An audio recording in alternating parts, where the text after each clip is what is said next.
bringing this to you now. Public Enterprises Minister Pravin Gordhan says he can't divulge details of the SAA-Takatso deal. He claims this is due to it being commercially sensitive. Well, this is not sitting well with the South African Cabin Crew Association. So let's get some reaction now from its President Zazi Nsibanyoni Mugambi joins me now for this conversation. Zazi, a very warm good morning to you and thank you so much for your time.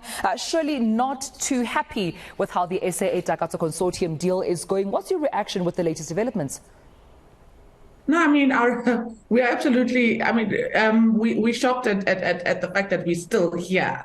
When I think you'd recall when SACA NUMSA at the beginning of this deal had raised the fact that there is something wrong with this deal. I mean, if a deal is straightforward with Takatso, it should be open, transparent. We should be given the information that is required because the bid should be open to the public because we are an SOE after all.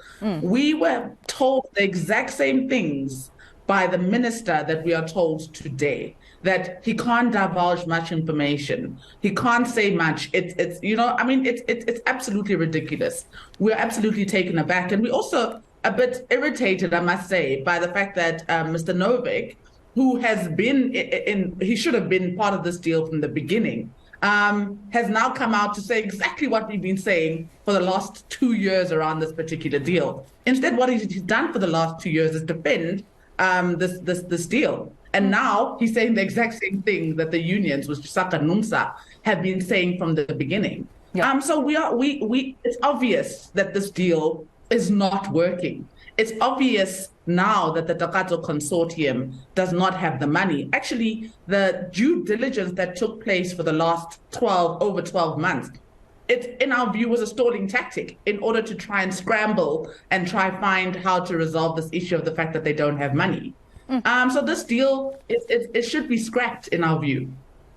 With that being said, it seems suddenly everyone's paying attention to what workers have always said, as you've mentioned, Zazi. What's always been suspicious about this deal to you as SACA?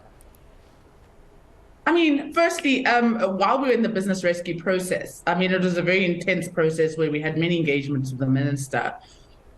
We had asked just for some information as to who the bidders are, how much is the sale price of SAA, what are the assets valued at, simple questions that would then determine what, the price of SAA is, and maybe also try to put it out there that, potential investors should come in and come and bid. But that was never forthcoming. So that for us was extremely suspicious.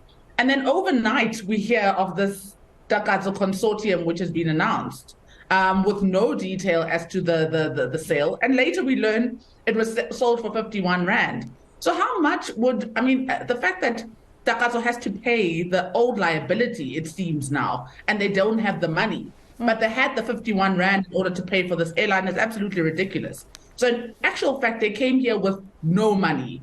And for us, the people that are most at jeopardy are the workers, right, who most have been retrenched. The people that are at work right now are on tenterhooks trying to figure out what is going to happen to us. The DPE is solely responsible for this mess. And now they have to unscramble the egg that they put together in the first place, because we will not allow the workers to be casualties once again of poor decisions from the minister.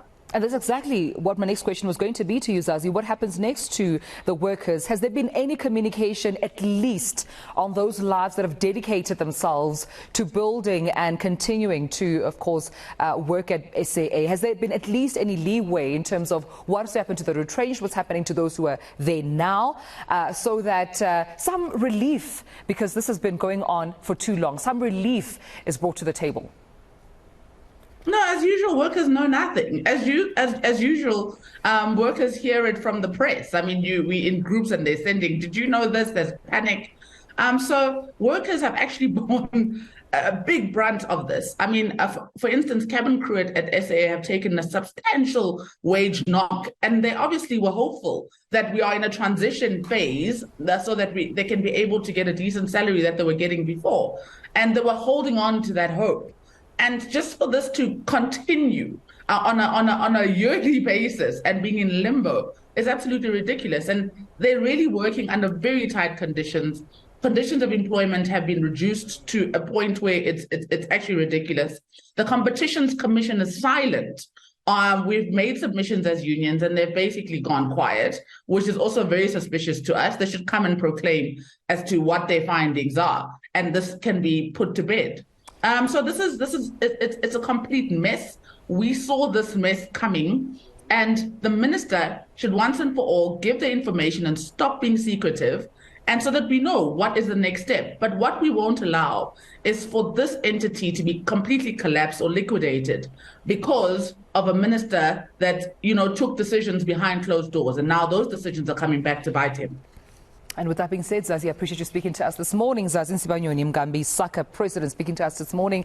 Not happy with the lack of transparency, of course, here shown by Minister Pravin Gordhan, saying the workers at the end have to bear the brunt. Those retrenched, those still working, still don't know what is going on. And surely it proves their suspicions that this deal wasn't legit from the get-go. We'll continue to get